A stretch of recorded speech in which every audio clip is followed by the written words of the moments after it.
What's up, crafters? It's Sabrina with Minecraft by Sabrina. Today I'm going to answer the age-old question, how do you color in with the Cricut Machine? So when you use the pen operation, you just get these outlines of your design. And if you're using an outline, then you get the unsightly double outline that everyone talks about. Today I'll show you how to use this process to create a full color effect. It's called the nestling inset fill effect. And this is just a set of insets, which are negative offsets, nestled inside each other until the object's area becomes filled in. So I'll go into Cricut Design Space and open a file that I've already saved. I'll search for it, select it, and click Add to Canvas. Once it's on my canvas, I'm ready to start. Let's talk about the technical basics. We need to know what type of design are you using. Is it an outline or silhouette, and which one do you need and why? Sizing your design so that you have the right fill. What type of pen or marker are you using?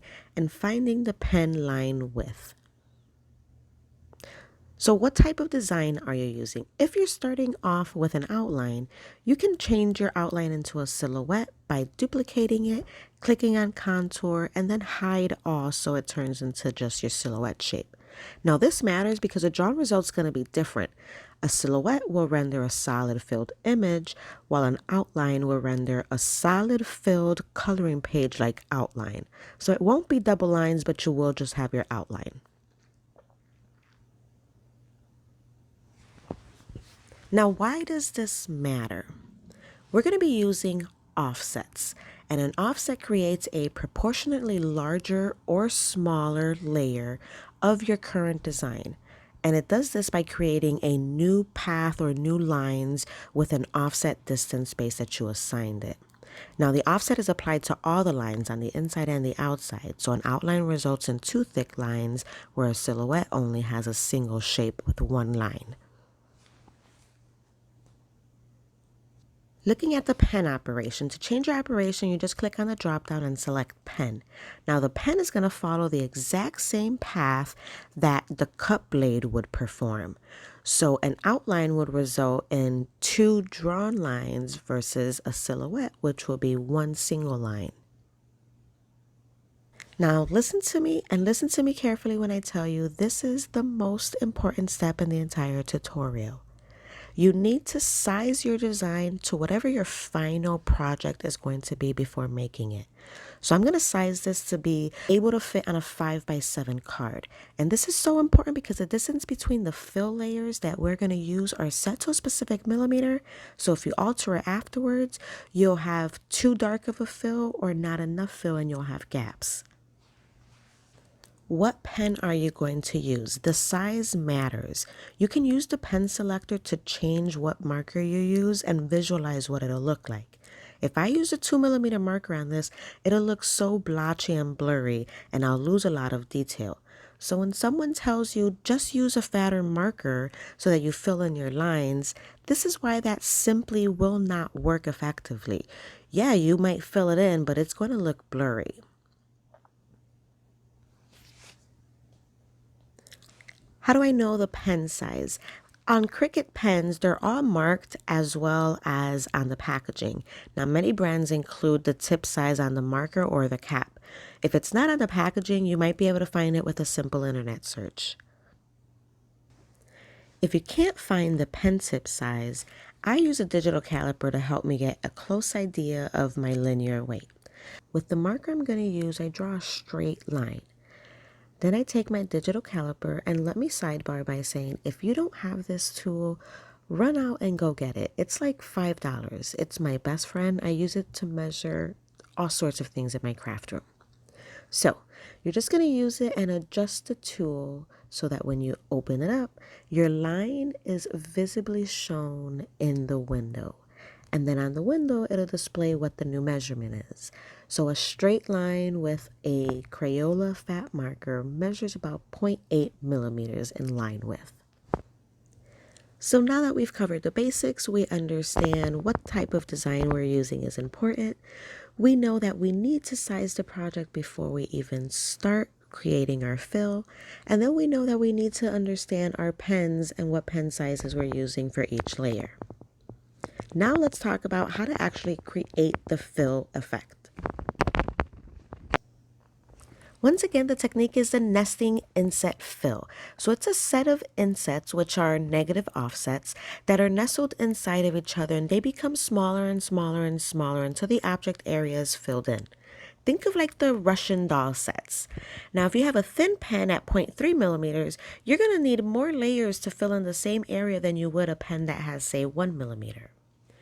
So I'm going to start using the technique, and I currently work in imperial inches. Most pens are set in the metric at millimeters, so I'll go out to my settings and canvas and then change my units to metrics. Now when I click on my offset, it's going to show it to me in centimeters, and my numbers are going to be easier to work with.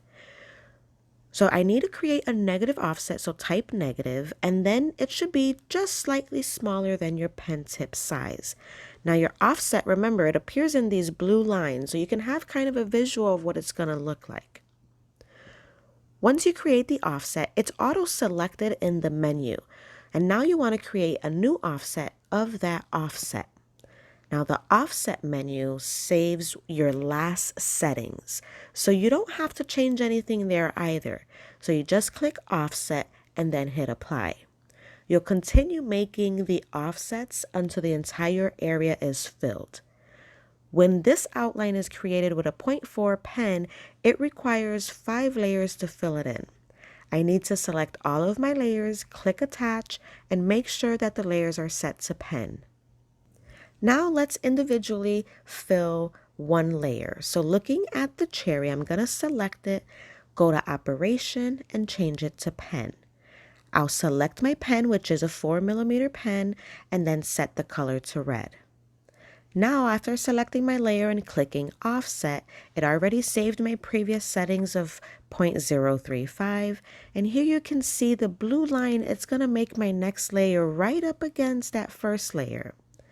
Again, your settings are saved, so you simply have to continuously hit offset and apply until it's completely filled. Once filled in, select all of those layers, attach them, and then change the color to match. By selecting multiple objects, you can perform actions simultaneously. So I can change the operation type or create offsets to more than one object at a time. You want to make sure your weld offsets is not checked though.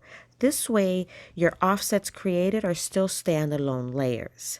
Continue applying new offsets until the layer is filled.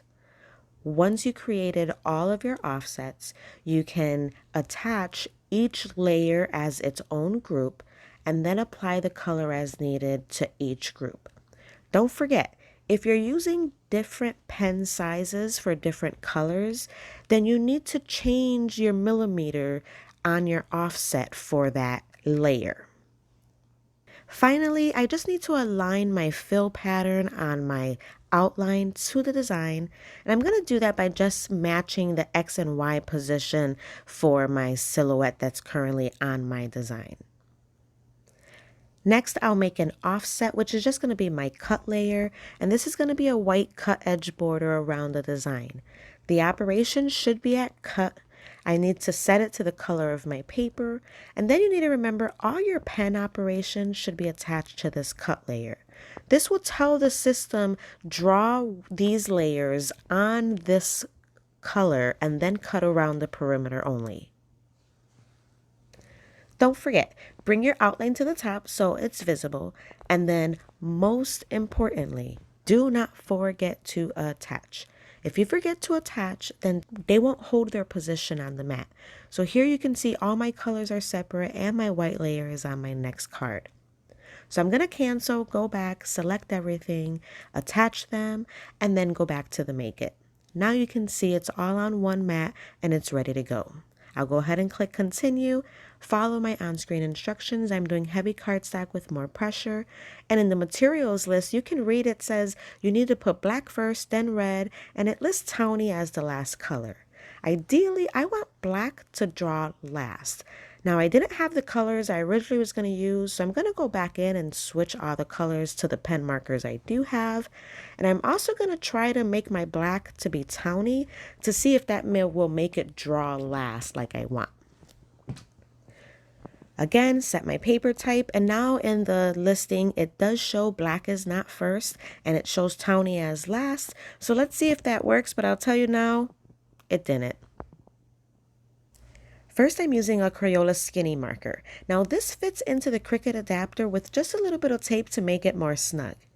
The pen is thicker than a 0.4, which is what I created the design at, so my image was a little denser than I wanted it.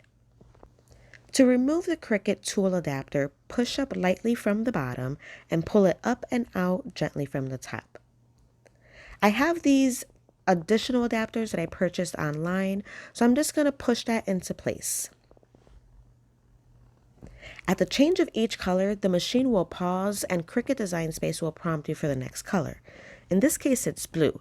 So after changing my adapter, I'm going to insert my pen, push the marker until it's firmly secured, close the clamp, and then press go on the machine.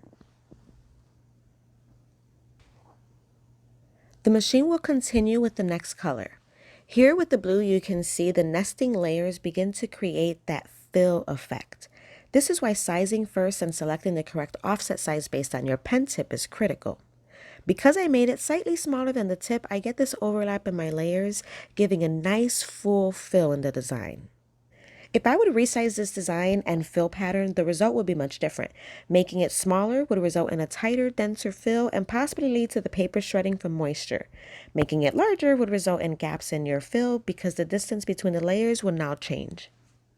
When you have larger fill areas, you can use a broader tip marker to cover more space faster. Remember, a Crayola fat marker covers 0.8 millimeters, so that's double the coverage. I still would set the initial layer at a 0.4 and use a fine tip to draw that layer only, because this will help keep the fine details that you saw we lost when we switched it to a thicker pen. After the initial layer draws, the subsequent inset fill layers should be set to whatever the fatter marker tip size is. To replace the Cricut adapter, gently hold the A-clamp and push the adapter down until it clicks. Insert the pen, placing it securely firm, close the clamp, and press go. So here's where it asks me for towny, but that's not the last color. So the order on the screen doesn't seem to be the same order that the machine is following. And that's a really big bummer. Because this is the outline, it should sit on top of all the colors. This increases the risk that preceding colors may bleed if the marker meets the black layer. I wish I had a bit more control of which color I could insert next. I am left with a few gaps in my outline fill, but I knew that would happen because I could see it clearly in my preview. I'll continue following the on-screen instructions, changing out my markers as it asks for them. With these lighter colors, these are the ones that can really be affected with the bleed due to this inefficiency in the process. But I did luck out and all of my layers layered out perfectly. After it colors in the design, it will go around and cut it based off of that cut layer. So here are the final results for my Nestling Inset's full fill effect, and it's a much nicer effect than just that drawn outline we get with the pen operation. Alright guys, that is all I have for you today. I do hope I answered all of your questions. If you have any more, don't forget to drop them in the comments. I'll answer them as soon as possible. If this is your first time to my channel and you found this helpful, please like, share, follow, and subscribe. If you do use this process to create any fabulous projects, you can find me on my Facebook group and I'd love for you to share them with me.